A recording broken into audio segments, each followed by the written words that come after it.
बड़ी वायरल हिन कर लुक भइल बा तब बड़ी पगड़ी टूटेला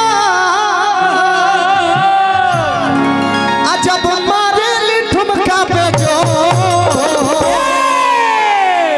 त गोरी तोरी पातरी रे कमरिया गोरी तोरी पातरी रे कमरिया हिलला तो डोले जिया जा मोर गोरी तोरी पातरी रे हिलला तो डोले जिया जा मोर गोरी तोरी पातरी रे कमरिया पूरा लहक फेसबुक गइल बा बड़ी वायरल है कन्नुक भइल बा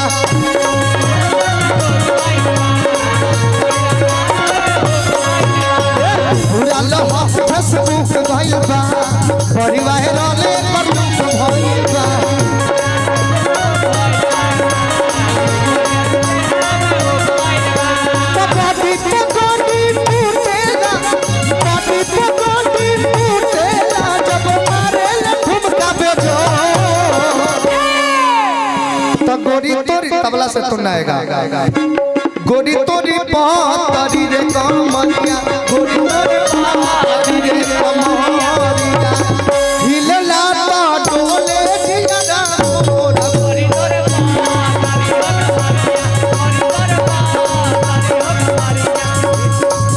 हिलला तो डोले जिया जा मोर गोरी तोरी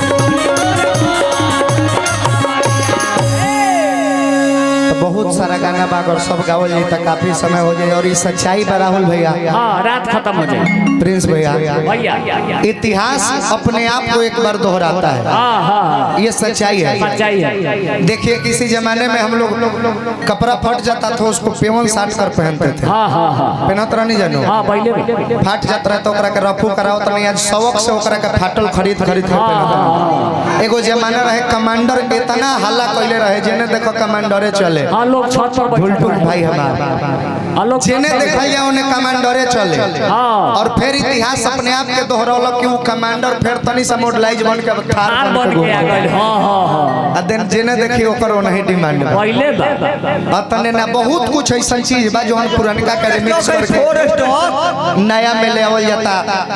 नींबू खरबूजा भइल पुराना हिट रहे फिर से ओकरा के ले आवल। हाँ हाँ कहां बारन छोटू भैया आइए आइसक्रीम ले लिया। छोटू भैया डॉक्टर साहब आइए मंच पे आ जाइए डॉक्टर छोटू जी। अच्छा इंसानियत आजो के जमाना में जिंदा बाका भैया। हाँ हाँ हाँ डॉक्टर श्रीकांत जी दोनों नृत्यांगना के देख के आइसक्रीम चल गई। हमारा के